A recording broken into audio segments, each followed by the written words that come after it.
Question में हमसे कहा गया है कि block of mass 30 kg suspended का मतलब होता है लटकी हुई by 3 strings as shown in figure, find the tension in each string. तो हमसे कहा गया है कि हर स्ट्रिंग में, हर रस्सी में टेंशन फोर्स फाइंड कीजिए। हमसे क्या कहा गया है? सस्पेंडेड का मतलब होता है कि लटका है। सस्पेंडेड का मतलब होता है कि लटका है। किससे? 3 स्ट्रिंग से लटका है।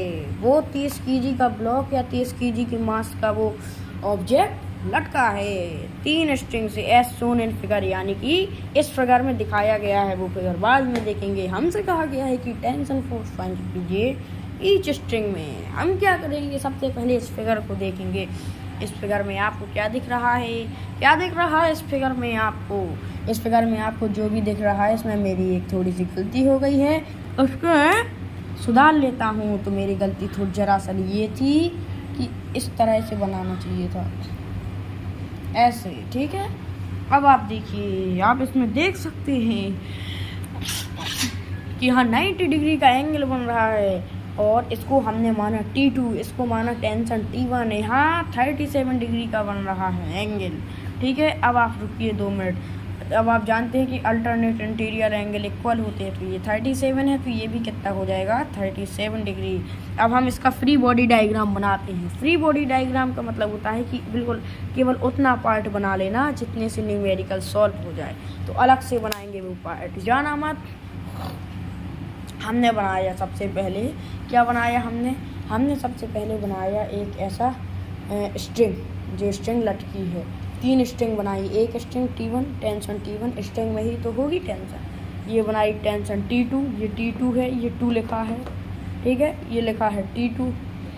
2 ढंग से बना दूँ, 2 ढंग से बना दूँ मैं, तो T2। और ये टेंशन T3।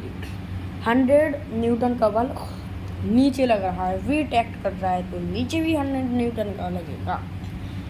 अच्छा, अब टेंशन T1 के 2 कंपोनेंट है। कौन कौन से? एक होगा T1 sin 37, एक होगा T1 cos 37। तो सबसे पहले हमने बनाया sin 37। ये ट्राइंगल बहुत यूज होगा, इसको दिमाग में बसा लीजिए। तो हमने 37 डिग्री वाले ट्राइंगल बनाया, जिसमें परपेंडिकुलर होता है 3, बेस होता है 4 और हाइपोटेनियस होता है 5। sin 37 की वैल्यू 3/5। cos 37 का मान कितना होगा? 4/5। और tan 37 का मान होगा 3/4। T1 sin 37। अच्छा, हम आपसे कहें कि इसका मान कितना होगा? हम कैसे टेंशन T1 कैसे फाइंड करेंगे उस स्ट्रिंग में टेंशन? तो सबसे पहले हम लिखेंगे T1 sin 37। तो T1 इंटू sin 37 की वैल्यू 3/5 बराबर 100 न्यूटन। 100 न्यूटन आप सोचोगे कैसे? क्योंकि ये बल जितना नीचे लग रहा है वो इक्वल है किसके? जितना बल ऊपर लग रहा है। तो ऊपर कितना लग रहा है? T1 sin 37, नीचे 100 न्यूटन, तो बराबर 100 न्यूटन, क्योंकि वेट जो एक्ट कर रहा है वो इक्वल है उस फोर्स के। तो T1 इंटू 100 इंटू 5 बराबर 500 न्यूटन। तो ये आ गया T1 की वैल्यू आ गई, सब सिंपली एम्प्लीफाई करके T1 बराबर 500/3 न्यूटन। इसके बाद T2, हमें T2 फाइंड करना है। देखो T3 हमारे पास पहले से था, T3 कितना होगा हमसे पूछा गया है। अब T1 तो फाइंड कर लिया 500/3, T3 फाइंड करना बहुत आसान है। वेट एक्ट कर रहा है नीचे की तरफ 100 न्यूटन, तो जितना वेट एक्ट करता है ऊपर टेंशन उसके इक्वल होती है। तो नीचे 100 न्यूटन वेट एक्ट कर रहा है, तो टेंशन भी कितनी हो जाएगी? 100 न्यूटन। इसके बाद T3 T1 दोनों निकल गए, अब बचा है T2। अच्छा, ये एक बात बताओ फ्रेंड्स मुझे, जो ये है T2, ये जो T2 है, देखो मैं और अच्छे से बना दूँ T2। लो, अब जो ये T2 है, ये T1 cos 37 के इक्वल होगा, क्योंकि जितना इस साइड फोर्स लग रहा टेंशन फोर्स खींचने में, उतने उसके अपोजिट में लगेगा, इक्वल फोर्स लगेगा उसके अपोजिट में।